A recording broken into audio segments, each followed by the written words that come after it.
Olá, tudo bem?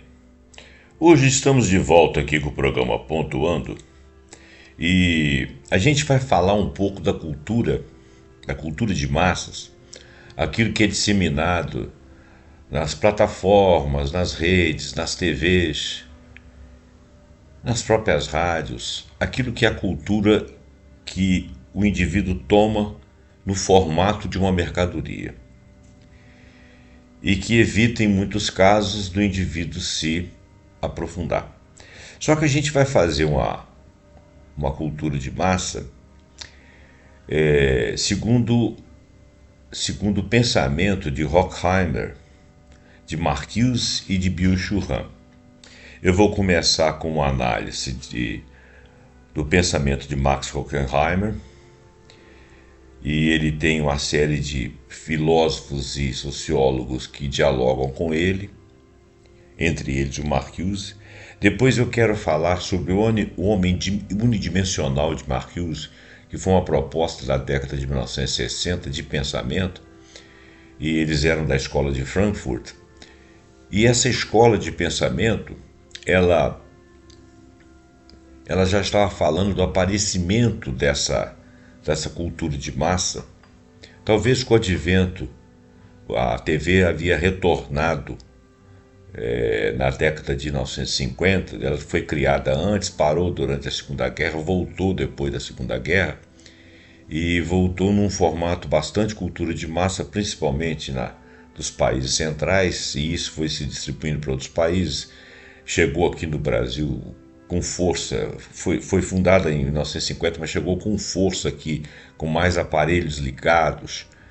Naquela época, uma casa que tinha um aparelho, vizinhos assistiam, o aparelho ficava às vezes na janela ou na sala onde muitos participavam, e depois cada um foi adquirindo seu aparelho, dividia-se não sei quantas vezes, e por aí foi. Apareceram programas de cultura de massa, alguns que vieram com pessoas que faziam rádio, né? A rádio já era bastante conhecida, alguns apresentadores, né? Falavam de manhã cedo, outros faziam programas de calouros. Esses programas foram para dentro da TV, no formato da TV, tinham auditório, criou-se festivais, e a coisa começou realmente a atrair a massa. Tinha até teatro na TV, tinha filmes, principalmente filmes com origem nos trabalhos de Hollywood, e que veiculavam um estilo de vida, as novelas brasileiras, um estilo de vida, e as outras TVs começaram a imitar aquelas que produziam novelas, que depois chegou para exportação. Depois chegou a internet foi um achado, né? Porque o ambiente era ambiente de rede, intercomunicação entre as pessoas. Essa comunicação começou a expandir de um país para outros países. Você começou a ter relação com fatos acontecidos até cotidianos que aconteciam em outros países. Então, essas redes criaram uma massa de indivíduos a consumir um tipo de notícia, um tipo de estética, um tipo de cultura mais ou menos formatada para ser absorvida rápida, e por aí vai. Eu vou entrar então no texto, porque o texto vai exemplificar melhor. Essa pesquisa aqui, ela foi feita dentro da IA. Claro que o que eu mais ou menos circunscrevi aqui, o que eu queria da IA, ela me trouxe aquilo dentro de alguns papers sobre esses pensamentos, baseados em livros de filósofos e sociólogos. Não foi uma coisa solta, inclusive de Marcuse. Mas depois a IA começou a me fazer algumas perguntas a respeito dos assuntos, e ela estruturou algumas respostas minhas, ela estruturava. Ficou uma coisa muito longa, para vocês terem uma ideia, são 26 páginas. Eu não vou fazer tudo isso aqui, até porque algumas estruturações de pensamento que ela fez foi a respeito de opiniões que eu dei, e as minhas opiniões são as minhas opiniões. Eu não creio que seja É claro que foi a partir dos textos também, mas muito do que eu criei de respostas, e não acho que a minha opinião seja assim tão importante. Apesar das perguntas terem sido interessantes, o interessante seria mais eu fazer essas perguntas, se fosse um programa ao vivo, a vocês e colher algumas respostas, fazer algumas enquetes. Eu não tenho ainda estrutura de canal para fazer isso, nem penetração suficiente para ter respostas assim num universo, digamos, num universo que fosse um espaço amostral substantivo, que desse assim realmente uma dimensão de um pensamento em termos de espaço amostral, de coleta de dados, né, de respostas. Então eu vou passar por isso aí, mas não vou chegar até o fim de todas as perguntas que ela me fez, vou fazer uma ou duas apenas que corroboram o pensamento central aqui da cultura de massas, do pensamento de Horkheimer, Marcuse e Byung-Chul Han.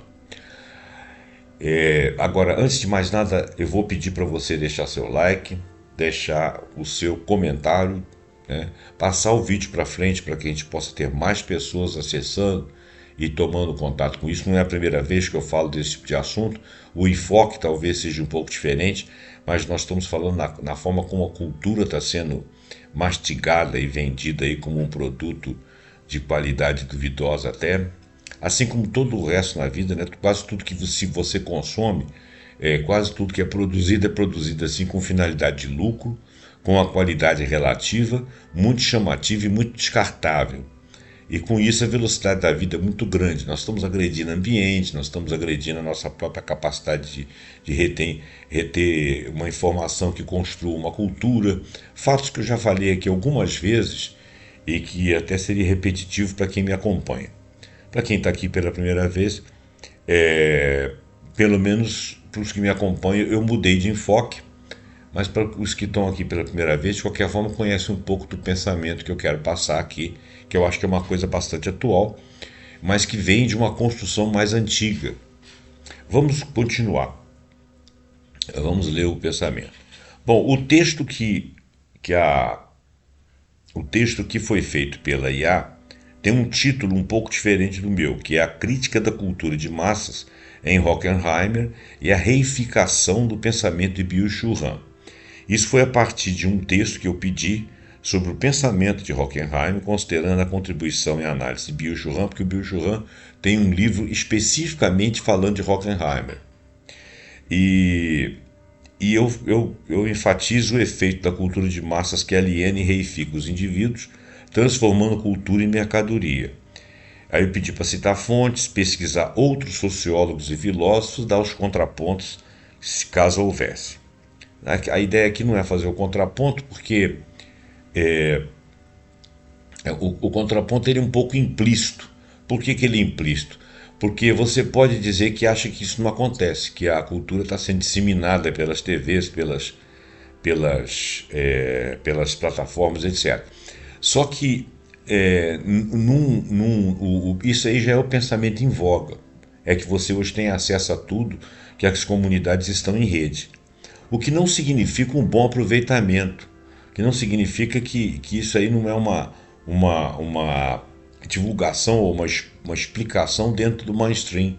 Claro que o mainstream quer lucro, quer vender, quer te dizer que está tudo ótimo, que a coisa está, né, campeando e que você está cada vez mais informado, cada vez mais um homem do presente, um homem do futuro, o que não é uma realidade substancial. O contraditório seria exatamente a essa ideia, seria avaliar que aquilo que é passado para nós, na forma como é passado, principalmente para as gerações que estão chegando e que estão tentando se aculturar, ou que estão recebendo esse tipo de cultura de massa, que hoje em dia não estratifica mais, porque há uns tempos atrás, você tinha, assim, umas pessoas que liam certos livros, que gostavam de certos tipos de música, alguns iam ao teatro, as pessoas liam romances e contos. E havia uma diversificação de culturas assim, que eu vou dizer que ela estratificava em termos de aprofundamento, em termos de aculturamento. Claro que se você fosse penetrando nas camadas mais baixas, as menos assistidas, elas também iam absorvendo essa cultura e tal. Claro que essa cultura também era um pouco estrangeira, um pouco nacional, mas de qualquer maneira era uma coisa degustada, né? Uma coisa que a pessoa realmente ganhava, tinha um ganho de qualidade com aquilo ali. E hoje em dia a diversidade é grande, mas a régua é baixa, ou seja, a média de qualidade é baixa. Então as pessoas não se aprofundam, não formalizam cultura. Então quase que todo mundo, em todos os estratos, houve a mesma coisa. Não surge a curiosidade de se aprofundar em assuntos, de ler outros livros. Nós já fizemos um vídeo sobre a importância de leitura. A nossa capacidade de leitura está diminuindo no mundo inteiro, mesmo em países que tinham capacidades mais altas, exatamente por causa da forma, o estilo, a velocidade com que a cultura de massa está atingindo. Então, o pensamento de Horkheimer, de Marcuse, de Bill-Churran, eles são bastante atuais. Vamos ler então. O pensamento de Max Heimer, um dos expoentes da escola de Frankfurt, é fundamental para compreender a crítica à cultura das massas e seus efeitos alienantes na sociedade moderna.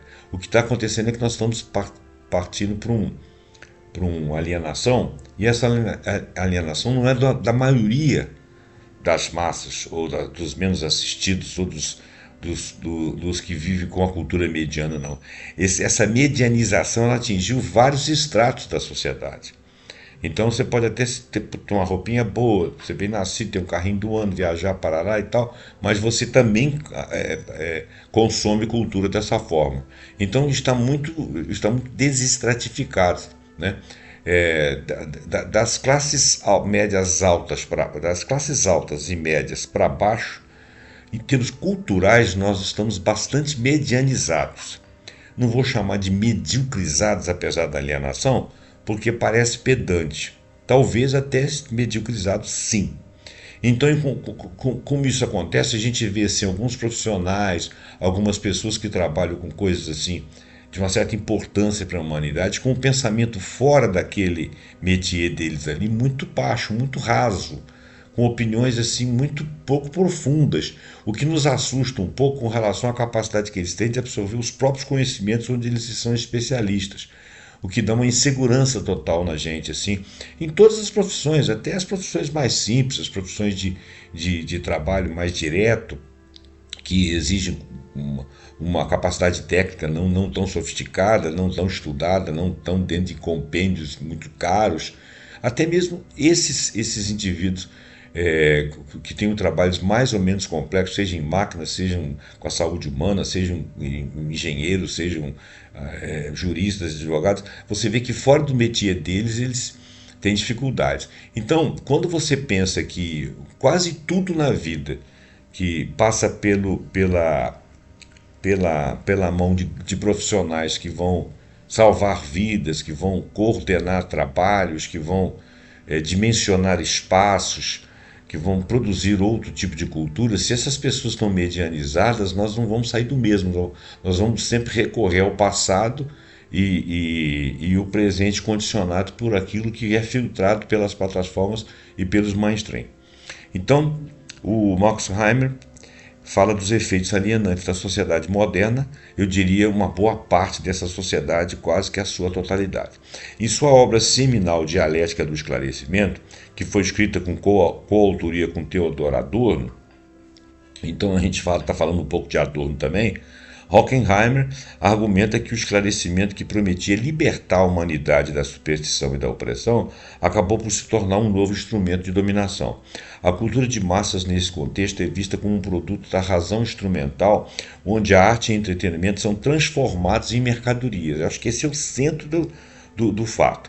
A indústria cultural padroniza, homogeneiza a experiência cultural, aniquilando a autonomia do indivíduo e perpetuando a lógica do capital, ou seja, dos grandes financiadores, dos grandes produtores de alguma coisa. Filmes, músicas, programas de rádio, hoje em dia séries, plataformas de streams em redes sociais, são produzidos em série, visando o consumo passivo, anulação de pensamento crítico. E isso pode parecer teoria da conspiração, mas isso aí ele é intencional, porque quanto mais você aceita, quanto menos você questiona, mais manipulável você é. Então, talvez o indivíduo que esteja te alienando, ele seja em boa parte também alienado, mas ele pelo menos tem uma intenção além da sua, que você não vê e que ele vê, que é o capital que retorna majorado para o bolso dele à custa da sua estupidez, da sua alienação, do seu consumo irrestrito de qualquer porcaria, inclusive consumo de coisas de comer, de beber, de ver, de assistir, tudo que possa não lhe ajudar, mas que transforma-se em capital para ele. E é sempre uma coisa assim como se fosse um doce, né? Um doce, um vício, algo que mantém você ligado pelos seus sentidos, não pelo seu prazer de cultura. A cultura é massificada, né? No mau sentido da palavra. Então, um consumo passivo com anulação do pensamento crítico, o que é bastante perigoso, né? Muito bem, continuando. Como Horkheimer e Adorno afirmam, a indústria cultural é o clímax da manipulação planejada, onde a mercadoria determina a consciência dos consumidores. A mercadoria determina a consciência dos consumidores. Nesse processo ocorre a reificação dos indivíduos.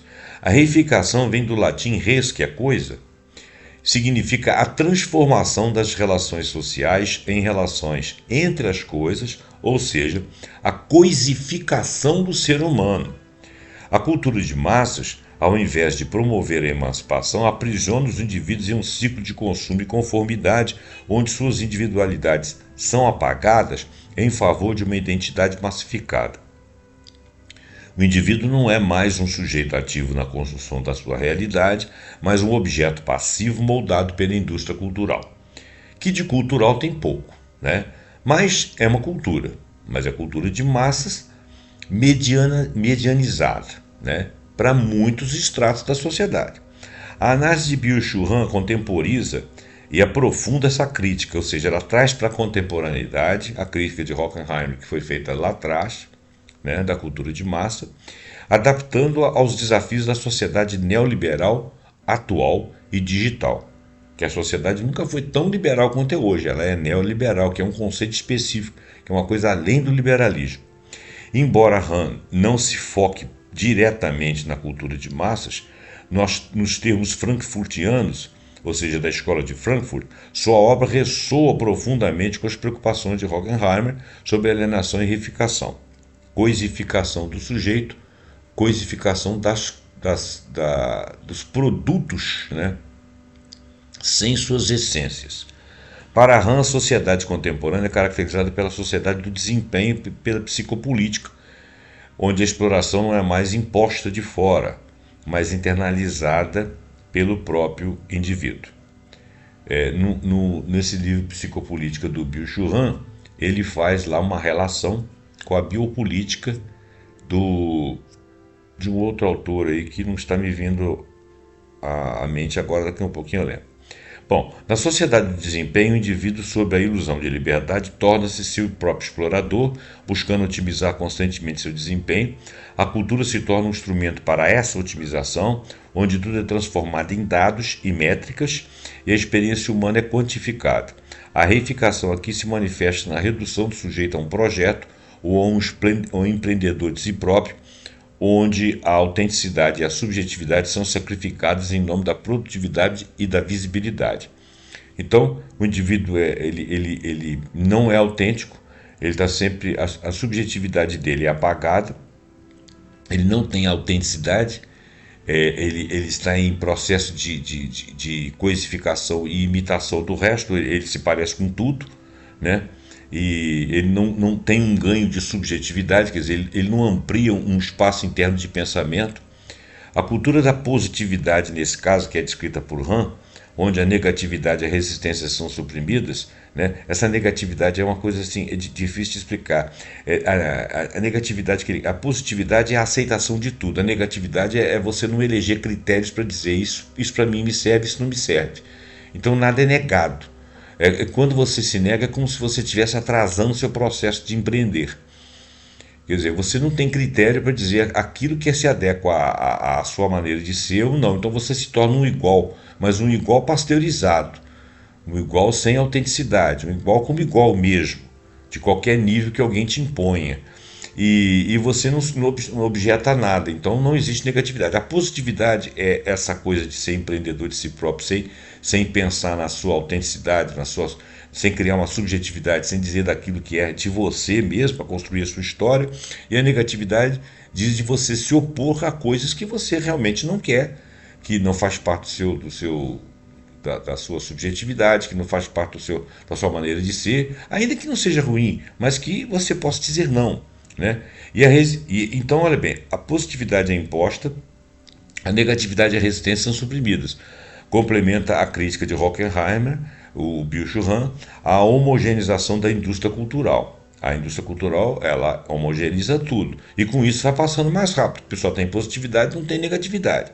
Ambas as perspectivas apontam para um cenário em que a diversidade é sufocada e a capacidade de pensar criticamente é minada. Eu vou dar um exemplo aqui, que pode parecer besta, mas pensa o seguinte, olha só, há uns tempos atrás, vamos dizer, há uns 10 anos atrás, você estava lá no Facebook. Então tinha certas fotos suas, por exemplo, você é uma menina, é uma moça, e tem uma opção de pessoas na sua casa.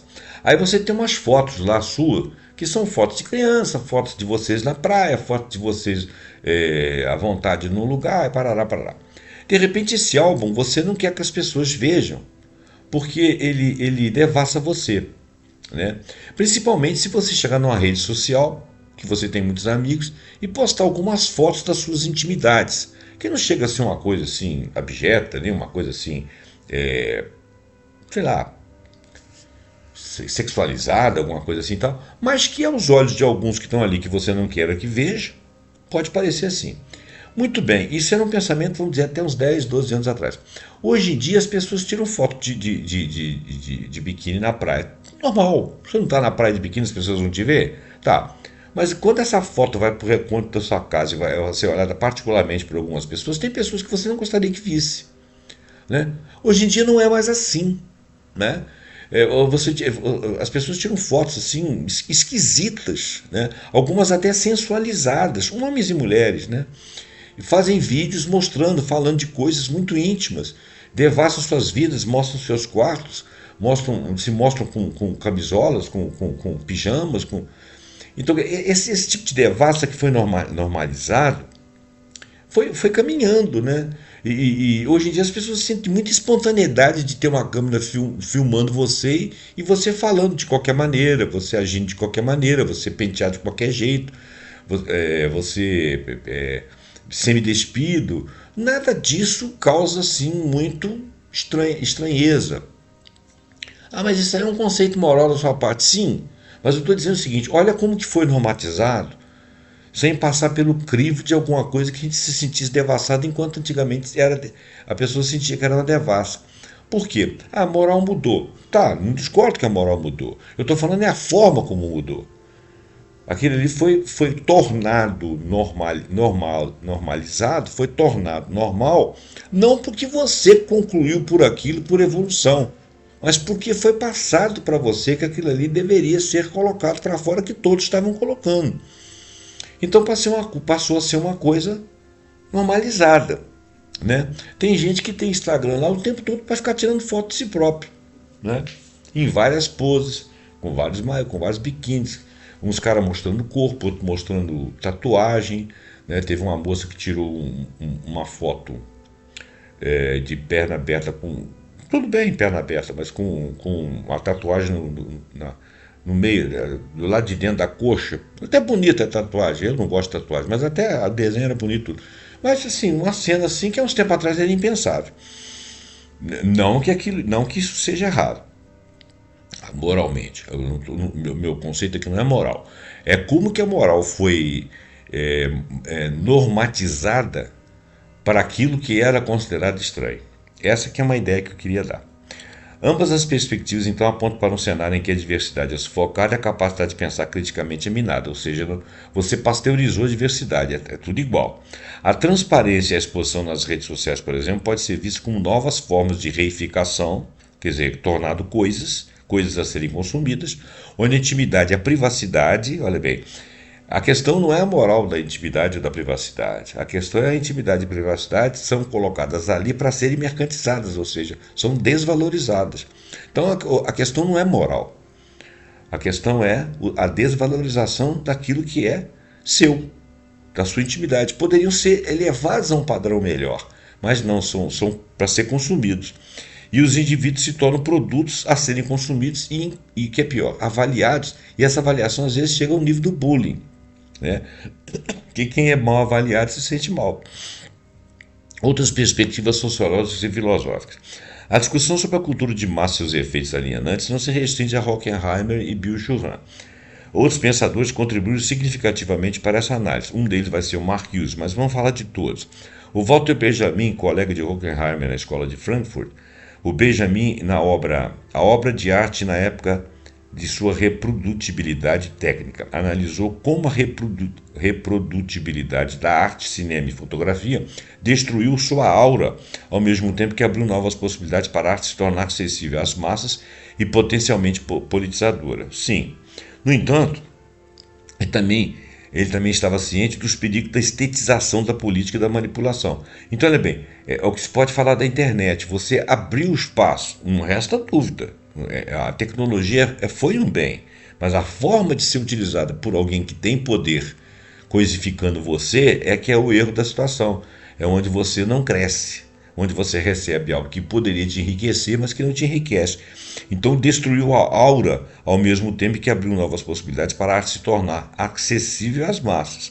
Sim, mas era bom que a arte chegasse às massas porque culturizava as massas, né? E politizava essas massas. Mas o que aconteceu?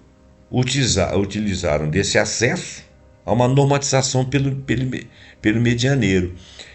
Então ele estava ciente desse perigo de uma estética de política voltada para a manipulação, né? É como se você desvalorizasse uma grande obra de arte, você colocasse ela num nível baixo para ser consumido e aquilo aí seria trocado, quer dizer, tudo seria desvalorizado. O Guy Debord, em A Sociedade do Espetáculo, o Debord argumenta que a vida moderna é dominada pelo espetáculo, uma relação social mediada por imagens. O espetáculo é a culminação da reificação, ou seja, você é uma coisa a ser veiculada, onde a experiência autêntica é substituída pela representação, exatamente, aquilo que você é de fato está numa foto, num vídeo, numa imagem. Aquilo ali não é exatamente você.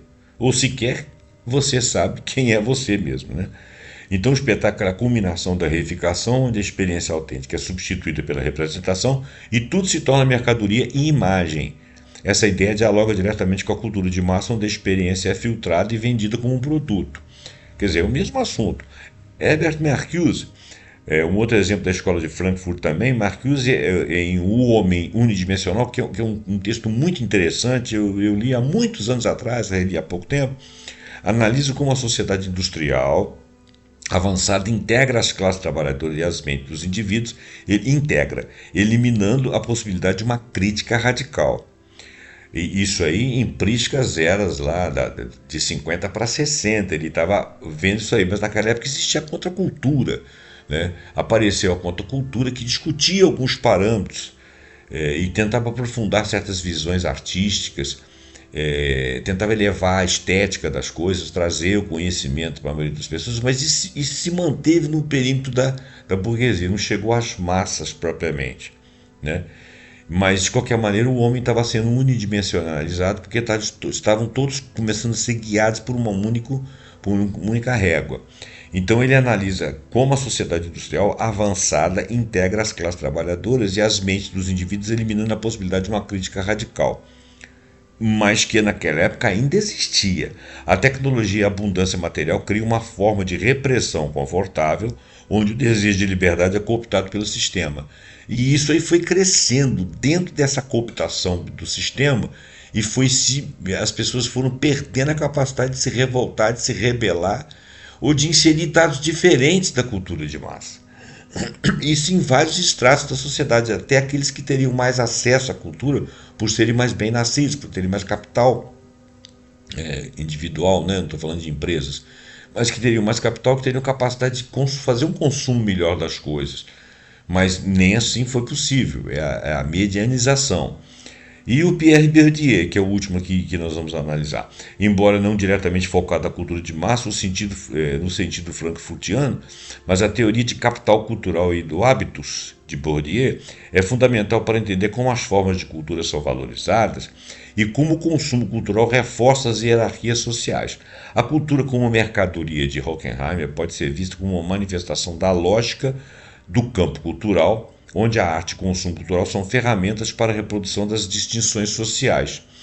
Como o Pierre Bourdieu falou que isso aí era possível de acontecer e era assim que ia acontecer, isso foi cooptado pela indústria de entretenimento, vamos chamar assim, e começou a passar isso aí num campo cultural medianeiro, aquele de fácil acesso, de fácil satisfação, e quando você passa o dedo na tela, você muda o lead ali, você já está consumindo outra coisa e a dopamina agindo ali, você ganhando satisfação e você tacando o dedo e aquele troço tomando muito tempo, você pula para o outro lado, pula para a plataforma, você é inscrito em várias plataformas, você visita todas elas, quer ganhar like, faz publicações, compartilhamentos ou fotos, ou seja lá o que for, exatamente para estar sempre inserido buscando ali aquela injeção de neuroadrenalina, não, mas de dopamina, etc., que te dão uma satisfação pessoal. Então, quer dizer, você foi coisificado, né? Você entrou na medianização. Em suma, a contribuição de Horkheimer, completada pelas análises de Rand e outros pensadores, oferece um panorama crítico da cultura de massa e seus efeitos reificadores. A transformação cultural, ou melhor, da cultura em mercadoria, não é apenas um fenômeno econômico, mas é um processo que molda a subjetividade, mina a autonomia individual e, em última instância, aliena o ser humano de sua própria essência. A referência aqui são Theodor Adorno, Byung-Chul Han, na Sociedade do Cansaço, e Byung-Chul Han na Psicopolítica, o neoliberalismo nas novas técnicas de poder. Bom, aí eu peço para ele falar do homem unidimensional de Herbert Marcuse e trazendo a visão de outros sobre o pensamento dele, e faço uma extensão adaptando à sociedade atual. Bom, o homem unidimensional de Herbert Marcuse, alienação na sociedade industrial avançada. Em 1964, Herbert Marcuse, um dos mais importantes pensadores da escola de Frankfurt, publicou sua obra mais influente, O Homem Unidimensional, Estudo da Ideologia da Sociedade Industrial Avançada. Nesse livro, Herbert Marcuse apresenta uma crítica contundente às sociedades capitalistas e socialistas de sua época, que todas as duas estavam fazendo a cabeça das pessoas, argumentando que elas haviam desenvolvido novas e sutis formas de controle social, para um lado ou para o outro, que estavam neutralizando o potencial de crítica e de transformação revolucionária.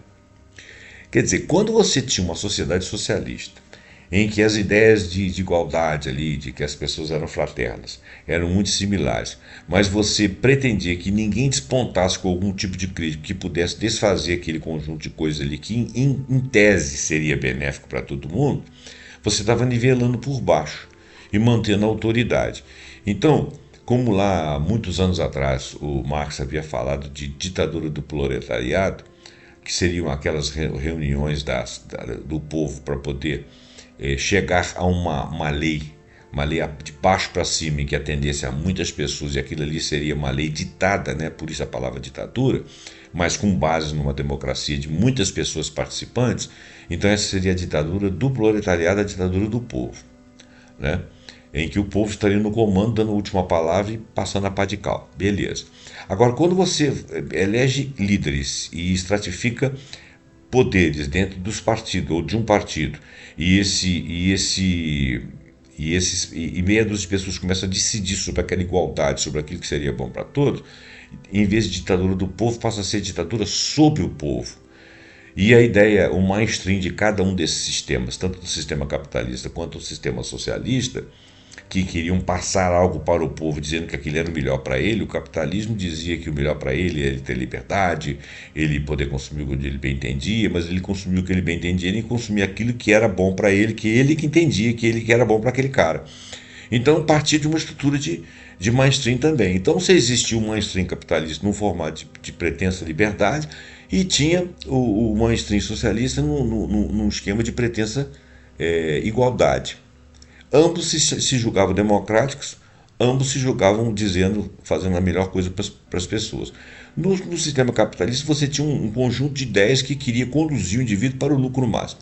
No socialismo, no pretenso socialismo, vamos chamar assim, você tinha um conjunto de ideias que tentava equilibrar a sociedade num determinado sistema, de forma que não houvesse oposição, porque a oposição poderia destruir aquele castelo frágil de cartas. Então, nas duas ideias, ainda que as duas fossem efetivamente democráticas, que as pessoas sentissem conforto, alguma coisa assim, o fato é que você tinha alguém fazendo a sua cabeça e não querendo o contraponto, não deixando haver crítica. Né?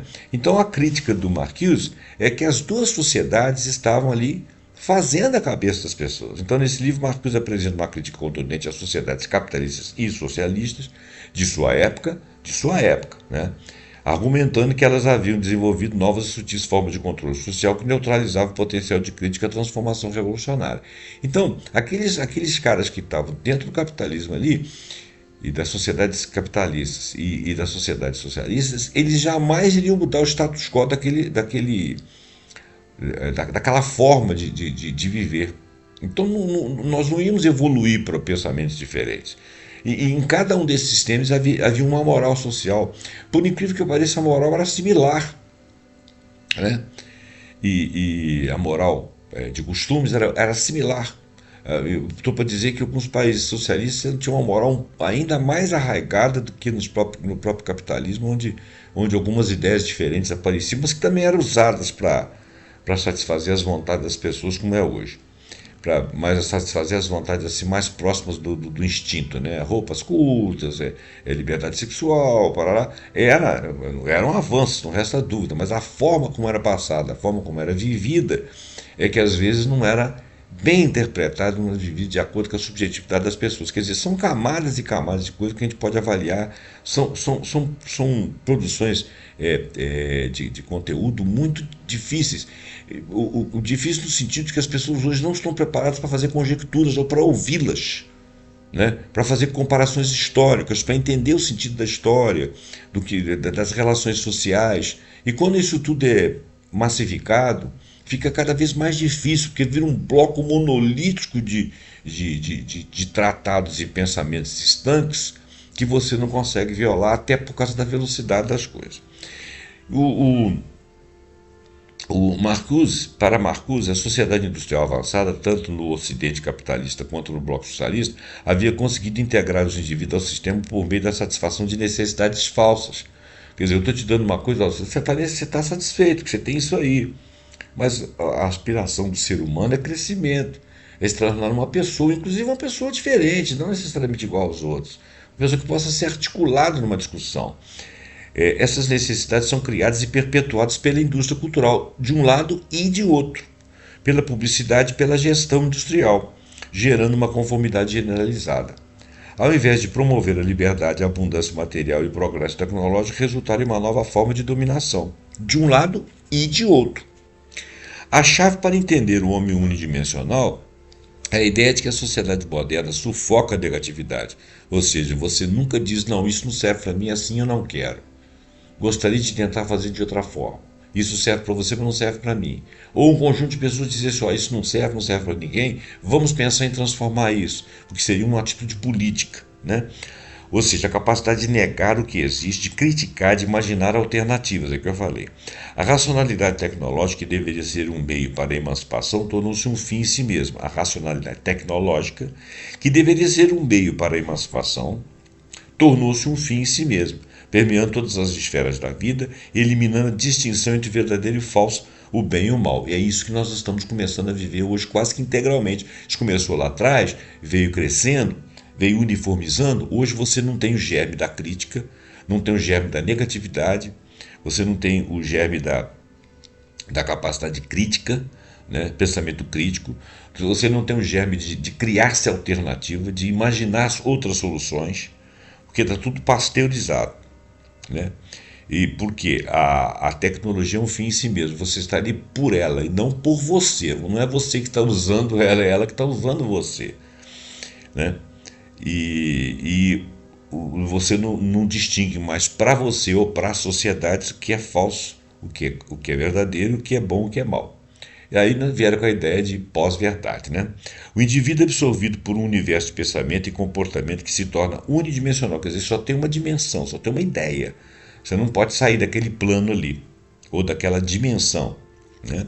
Sem espaço para oposição dialética, aquela que confabula, argumenta e supõe outros modelos. A sociedade consegue cooptar e neutralizar qualquer força que pudesse se opor a ela, incluindo a classe trabalhadora, que, segundo Marcuse, foi integrada a um sistema através do consumo e da promessa de bem-estar. E o problema maior é que depois a tecnologia começou a chegar e roubar postos de trabalho desses trabalhadores, começou a enfraquecer sindicatos, né? Porque começou a ter mão de obra disponível e você perde o poder de barganha. E com isso você conseguiu enfraquecer a política, né? A discussão política. E o bem-estar foi para o espaço. O bem-estar com a tecnologia poderia chegar para todos, não. A tecnologia chegou e foi abraçada pelo poderoso, em detrimento do mais fraco, que ficou sem a tecnologia e sem o posto de trabalho. Então, visão de outros pensadores a respeito da matéria de Marcuse. A obra de Marcuse, especialmente O Homem Unidimensional, foi um marco para a nova esquerda dos anos de 1960 e gerou inúmeros debates e críticas. Então havia uma nova esquerda, uma esquerda que não era necessariamente socialista, ou que o fosse, mas que discutia as teses e que naturalmente era anticapitalista, né? Críticas ao determinismo. Alguns críticos argumentam que Marcuse era excessivamente pessimista e determinista, subestimando a capacidade de resistência dos indivíduos e a persistência de focos de oposição na sociedade. Ele teria exagerado na ideia de que a sociedade industrial avançada é um totalitarismo confortável que sufoca toda negação. Interessante que ele falava isso naquela época, e naquela época cabia até essa crítica, porque existia sim uma contracultura, ainda que fosse em classes burguesas, né? Na burguesia, que tinha algum estudo, que tinha assim, alguma autoridade, vamos dizer assim, ou menos medo de ser reprimida, porque não eram filhos do povo propriamente dito, mas que propunham ideias diferentes. Eu não estou falando mal desses caras, estou falando que eram pessoas assim que tinham um pouco mais de autoridade em si, talvez por serem filhos da burguesia, para dizer algo diferente do que o sistema queria. Eram combatidos, mas tinham espaço para falar, tinham visibilidade, enquanto que o povão não teria, né? Mas até mesmo isso foi perdendo essa capacidade de reação. Então, naquela época havia o não. Hoje não há o não. Então hoje nós estamos mais por lado desse totalitarismo que é até confortável. Não um totalitarismo de mando, de comando central, mas um totalitarismo que já foi internalizado. As pessoas já agem por si próprias quando elas se consideram empreendedoras e ficam competindo e querendo chegar a algum lugar, e quando não chegam, cobram de si. Não cobra de alguém que os tenha explorado, porque ele não percebe isso. A grande recusa, apesar do pessimismo, Marcuse defendia a grande recusa, uma única forma de oposição adequada aos métodos de controle onipresentes, tanto no setor, tanto na esquerda quanto na direita. Ele via nos grupos marginalizados e intelectuais radicais em movimento da contracultura a possibilidade de romper com a unidimensionalidade, uma vez que não estavam integrados ao sistema. Sim, existia a sociedade alternativa, existia a sociedade de consumo, né? Essa ideia gerou tanto apoio quanto ceticismo sobre a visibilidade de uma revolução vinda de tais grupos. O problema é que esses grupos começaram a se perder em drogas, alguns não tinham consistência de pensamento, se formavam iam trabalhar, o mercado era muito, você tinha que brigar muito, não tinha espaço para ideia, aí o cara caía em si de que ele não conseguia impor as ideias dele, perdia os grupos de reação, as agremiações políticas foram ficando cada vez mais fracas e a tecnologia, ao invés de nos ajudar, ela nos ajudou, não resta dúvida, mas ela dispersou ideias, né? Ela capilarizou ideias, mas ao mesmo tempo o mainstream era muito mais forte e capilarizou isso aí de uma forma medianeira. Então, perdeu-se o diálogo, perdeu-se a negatividade. Essas populações foram envelhecendo, foram perdendo a capacidade de discussão, não conseguiram passar isso para os filhos, as outras gerações não abraçaram isso aí. Agora que está aparecendo uma geração, que estão falando da geração Z, que não está querendo fazer exatamente a coisa como tem acontecido por aí. Talvez aí esteja o germe da recusa, mas isso precisa ser mais bem avaliado. Talvez ele seja até é possível que ele seja até mais alienado, ou não. Pode ser que eles estejam trazendo um novo. Nós temos que esperar para fazer uma análise histórica. Diálogo com outros frankfurtianos. A teoria de Marcuse se alinha com a crítica à razão instrumental e à indústria cultural de Horkheimer e Adorno e seus colegas da escola de Frankfurt. No entanto, enquanto Horkheimer e Adorno trazem, talvez fossem ainda mais pessimistas sobre a possibilidade de libertação, Marcuse mantinha uma chama de esperança falando na grande recusa e nas forças não integradas. É porque ele estava de olho na contracultura emergente. Mas a contracultura não foi muito longe, não. Era uma coisa menos política e mais de forma, mais de costumes. A extensão do conceito à sociedade atual. Então nós vamos estender até o que nós estamos vivendo hoje em dia. Nós vamos falar de unidimensionalidade digital. Apesar de ter sido escrito em um contexto pré-digital, o conceito de homem unidimensional de Marcuse encontra surpreendentes ressonâncias na sociedade atual, especialmente na área da informação e das redes. A ditadura do consenso digital. Isso existe, gente. Hoje a racionalidade tecnológica se manifesta na ubiquidade dos algoritmos e das plataformas digitais. As redes sociais, por exemplo, criam bolhas de filtro, câmaras de eco, onde os indivíduos são expostos principalmente às informações e opiniões que confirmam as suas próprias visões, quer dizer, eles não são nem críticos dos seus próprios pensamentos. Isso gera um consenso digital entre ele e outros elementos da bolha, que são filtrados para entrar ali dentro, que sufoca o debate e a capacidade de pensar criticamente, criando uma unidimensionalidade do pensamento online. Interessante que isso acontece em vários setores da vida, inclusive na religião. A busca por validação em curtidas e compartilhamentos pode levar à conformidade com normas digitais, reforçando o que é aceitável e marginalizando aquilo que é diferente. Você abre ali o seu lead lá, você está lendo, vendo, fugiu, você bloqueia ou você sai daquele local. Exemplo, a polarização política, quando as pessoas consomem apenas notícias e opiniões que reforçam as próprias crenças e atacam qualquer visão divergente sem espaço para o diálogo ou complexidade. E ao discutir lá dentro e você achar que o outro está por fora daquilo que são as verdades que você está discutindo, você pergunta se ele está dormindo, né? Se ele ainda não acordou para a realidade, uma realidade que você formalizou, que você acreditou, que é uma crença sua, enquanto ele tem uma crença divergente da sua e também faz o mesmo papel. Pergunta se você não acordou. Entre essas duas coisas pode aparecer alguém acordado, né, que realmente esteja pensando porque está relacionando fatos, não está com uma ideologia a priori. Então, as bolhas são fábricas ideológicas. A dessublimação repressiva amplificada. Marcuse falava da dessublimação repressiva, onde a sociedade... Sublimação é quando você transforma uma coisa em outra, meio que subjetivamente, né? Então, por exemplo, sublimação do sexo, né? Você sublima partindo para a criatividade, para a arte, para outras coisas, já que você não consegue se realizar daquela forma ali. Então, eu só estou dando esse exemplo de sublimação. Sublimação existe várias coisas. A dessublimação seria o contrário, repressiva. Quer dizer, a dessublimação seria o contrário dessa transformação de subjetividade por comando de outrem, ou seja, repressivamente e amplificada porque atingiria muitas pessoas. A dessublimação repressiva amplificada. Marcuse falava da dessublimação repressiva, onde a sociedade oferece satisfações imediatas e controladas dos desejos, canalizando a energia libidinal, quer dizer, essa é a dessublimação, para o consumo. E o entretenimento impedindo a busca de uma libertação mais profunda. Né? Na sociedade digital, isso simplifica exponencialmente. Talvez é que esse dessublimação não seja contrário à sublimação. Seria a efetivação da sublimação da energia libidinal para o consumo. Eu não sei se eu fiz a interpretação correta, mas parece que eu não fiz, não.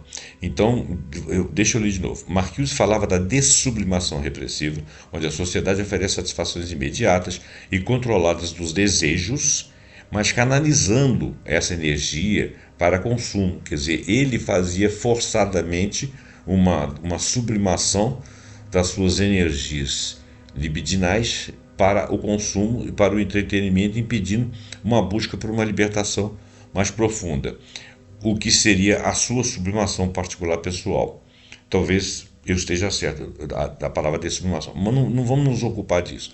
Na sociedade digital, isso simplifica exponencialmente. O acesso constante a conteúdo de entretenimento, pornografia, jogos e compras online, principalmente jogos, esses jogos aí de ganho rápido de futebol, aí, as bets, essas coisas, isso é terrível, né? É um vício danado. E a pornografia também é um vício. Jogos e compras online oferecem uma infinidade de satisfações, entre aspas, libidinosas, porque tem a ver com sensualidade, né? Que mantém os indivíduos entretidos e pacificados, desviando a atenção a problemas sociais mais amplos, quer dizer, as pessoas estão caminhando por cadafalso, mas estão satisfeitos. E a necessidade de mudança. Existem muitas coisas acontecendo no mundo atualmente e tem uma porção de gente que não está entendendo nada que está acontecendo, não está olhando o noticiário e quando está olhando está sendo apresentada a teorias que não são verdadeiras, mas que de qualquer forma poderiam colocá-los com medo. Então, quando os que estão olhando isso aí estão sendo conduzidos a pensamentos que não são necessariamente realidades, também estão sendo conduzidos, que não estão olhando, estão alienados de outra forma. O fato é que não tem ninguém pensando politicamente em como paralisar esse estado de coisas. Tem ninguém ao pé da situação, exceto o mainstream. Né? Quer dizer, as pessoas estão ali apacentadas. Não sei se pacificadas, mas apacentadas. E não olhando as necessidades de mudança e atenção aos problemas. Exemplo. O vício em redes sociais e streaming, onde as pessoas passam horas consumindo conteúdo que as afasta das atividades mais significativas de interação social no mundo real ou da reflexão crítica sobre suas vidas e o mundo. Tem gente namorando IA, né? Tem gente fazendo tratamento com IA. É complicado, gente. A mercantilização da experiência e da subjetividade. A lógica da mercadoria, tão criticada pela Escola de Frankfurt, atinge novos patamares na era digital. Dados pessoais são a nova moeda e a própria vida dos indivíduos se torna um produto a ser monetizado. A busca por visibilidade e a construção de uma marca pessoal nas redes sociais transforma a subjetividade em um objetivo de consumo, um objeto de consumo, onde a autenticidade é muitas vezes sacrificada pela performance e pela otimização. O indivíduo não é nada daquilo ali, ele está fazendo uma performance, mas ele precisa de ganhar likes, precisa de ser aceito nos grupos. Exemplo. Influenciadores digitais transformam sua vida privada, a vida dele privada, em conteúdo patrocinado, ou aplicativos que gamificam a saúde, o sono ou a produtividade, transformando aspectos intrínsecos da vida em métricas e produtos a serem otimizados. Isso está cheio, isso aí. Apesar das décadas que separam a obra de Marcuse da nossa realidade atual, suas intuições sobre o poder da tecnologia e do consumo para moldar a consciência e aprofundar a dominação permanecem notavelmente relevantes.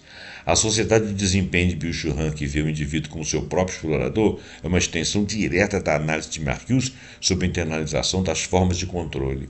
A unidimensionalidade não desapareceu. Ela assumiu novas formas mais sofisticadas e formas no universo digital. Eu acredito que ela até se cresceu.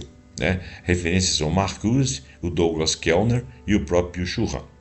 Aí ele me pergunta se eu consigo identificar sinais do homem unidimensional no meu dia a dia ou em como as tecnologias digitais moldam o comportamento das pessoas ao seu redor. Isso a IA me pergunta. Aí eu respondo da seguinte forma. Eu consigo ver no papel histórico das religiões, mas muito mais no momento atual, onde operam filtros para que tudo se resume à transcendência e que todos os fatores da vida passam pela régua dos dogmas e crenças religiosas. A religião também está dentro das mídias e das plataformas, e os influenciadores digitais, alguns deles confirmam as teses religiosas, manipulando pensamentos e criando uma oferta religiosa, entre aspas, como o pensamento de um dízimo ou de um pedágio pelo pedaço de céu. É quando os religiosos têm poder e dinheiro. Consigo ver que tanto a religião como as mídias, que quase conduzem as bolhas à maneira de crenças religiosas, né? Quer dizer, as bolhas são crenças, quase crenças religiosas, como se fosse religião. Então eu comparei a religião com uma ideologia dentro das bolhas, que uniformiza o pensamento das pessoas, e hoje em dia não temos mais o germe da reforma ou a revolução do pensamento sendo uma posição mais pessimista que a de Marcuse, a minha, né? Embora pareça verdadeiro esses termos. Aí ele vem e elogia que é fascinante como você consegue traçar um paralelo tão preciso entre a análise da Marcuse sobre o homem dimensional, o papel da religião e das mídias digitais. Sua percepção de que a religião no contexto contemporâneo se manifesta de forma a gerar unidimensionalidade do pensamento é bastante perspicaz e se conecta diretamente com as preocupações de Frankfurt, da escola de Frankfurt. Quando você menciona que a religião opera filtros para que tudo se resuma à transcendência e que todos os fatores da vida passam pela regra dos dogmas e crenças religiosas, isto ecoa a crítica de Marcuse sobre a razão instrumental e a racionalidade tecnológica. Interessante como que a IA consegue fazer essa associação das minhas ideias com as ideias, porque foi exatamente a associação que eu fiz, mas como é que ele conseguiu perceber? Assim como a tecnologia pode aprisionar em uma lógica de eficiência e consumo, a religião, quando dogmática e inflexível, pode aprisionar o pensamento em um conjunto fixo de crenças, dificultando a reflexão crítica e a busca por alternativas. A vida é reduzida a uma única dimensão de interpretação e dimensão do dogma. É exatamente isso, sabe? Então eu acho que entre todos os perigos que nós estamos passando, nós agora estamos passando pelo perigo das religiões, principalmente essas religiões aí pentecostais, que outro dia eu estava vendo que as pessoas estão se reunindo dentro de trabalho, dentro de universidades, fazendo cultos. Gente, um lugar de saber é laico, não tem uma religiosidade. Se você se opõe àquilo, acha que aquilo ali está extremado, está fora da lógica, está fora da ótica, está me incomodando, está me constrangendo, aquilo ali é visto como se você estivesse repudiando uma coisa sagrada que deveria estar presente na vida de todos. Então, quer dizer, ele cria um dogma que abstrai, que te coloca dentro daquilo ali ou te expulsa, né? E você não consegue conviver com aquilo, né? É mais ou menos o que acontece dentro da bolha. Você está comigo, você está contra mim. Não existe meio termo, eu não consigo conversar com você. Então, a observação sobre a religião nas mídias e plataformas digitais como influenciadores digitais que manipulam pensamentos e criam uma oferta religiosa, entre aspas, em troca de dízimos ou pedágios pelo pedaço do céu, é um exemplo gritante da mercantilização, da dessublimação repressiva e uma nova roupagem. Muito bem escrito. O sagrado se torna um produto, a fé é quantificada em termos de pagamento e recompensa, e a experiência espiritual é reificada, ou seja, ela é coisificada também, transformada em uma transação comercial. É verdade, é o dízimo lá da igreja, é a oferta do pastor na internet, fora dela. Isso dialoga diretamente com a crítica da indústria cultural de Horkheimer e também de Adorno, onde a cultura, e neste caso a religião, é transformada em mercadoria para consumo massivo, aniquilando a autenticidade e a capacidade de transcendência real. Quer dizer, não tem ninguém se aproximando do sagrado, está todo mundo com um dogma que é confortável, que é dito para alguém que você está liberto a praticar daquela forma. A ideia de que as mídias digitais e as crenças religiosas conduzem a bolhas que uniformizam o pensamento é um ponto crucial, assim como bolhas de filtros. As câmaras de ecos nas redes sociais limitam nossa exposição a diferentes perspectivas. O dogmatismo religioso pode criar uma bolha de pensamento onde a dissidência é suprimida e a busca de conhecimento fora dos cânones é desencorajada. Fato! Real.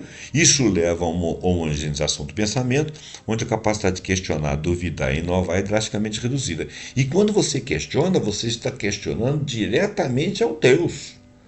E contra Deus você não pode. Não é nem heresia, não é nem pecado. Você já é um inferno em pessoa. Sua conclusão de que hoje em dia não temos mais o germe da reforma ou revolução do pensamento, tornando sua posição ainda mais pessimista que a de Marcuse, é uma reflexão poderosa e, infelizmente, bastante pertinente. Mas não quer dizer que não tenha solução. Marcuse, mesmo em seu pessimismo, vislumbrava a grande recusa em grupos marginalizados e na arte radical, o que hoje você tem cada vez menos. No entanto, na era digital, onde até mesmo a contracultura e os movimentos de resistência podem ser rapidamente cooptados e mercantilizados pelo sistema, pense em como as causas sociais são transformadas em tendências passageiras ou produtos a serem consumidos, a esperança de uma ruptura radical parece diminuir, mas ela não inexiste. Essa observação sugere que as formas de controle se tornam tão sutis e internalizadas que a própria consciência da opressão pode ser obscurecida. Se a reforma, entre aspas, ou a revolução do pensamento, entre aspas, depende da capacidade de negar o que existe e imaginar o que poderia ser, e se essa capacidade é sistematicamente erudida por bolhas de pensamento e a mercantilização de tudo, então o pessimismo se justifica. Mas é um cenário desafiador e sua análise profunda aprofunda a compreensão do quão complexas e multifacetadas são as formas de alienação e reificação na sociedade contemporânea. Bom, ele concordou comigo, tal, não discordou, tal. Mas aqui na frente, eu não vou continuar lendo, não, porque é muita coisa. Aqui na frente, ele começa a pensar em termos de como é que nós poderíamos verificar isso de outra forma. Se existem saídas. Aí ele foi dando ideias, eu fui pensando e ele realmente arejou a minha cabeça, trouxe ideias de alguém aí. Quer dizer, ele fez o contraponto ao meu pessimismo, né? Eu ainda fui um pouco mais pessimista aqui e tal. Não vou seguir porque realmente o vídeo está grande, vai te cansar, é a minha opinião. Eu fico feliz de você ter me acompanhado até aqui, espero que você também tenha gostado, deixa seu like, deixa seu comentário, passa esse vídeo para frente para a gente ter mais gente discutindo e até o próximo programa pontuando, que eu não garanto que seria a segunda parte disso aqui não, porque como eu falei, essa parte que vem daqui para frente é muito a minha opinião, apesar de que ele traz coisas novas, mas é muito minha opinião, eu acho que talvez não convenha. Eu vou pensar. De qualquer forma, até o próximo programa pontuando com algum assunto que nós acharmos muito interessante. Até lá.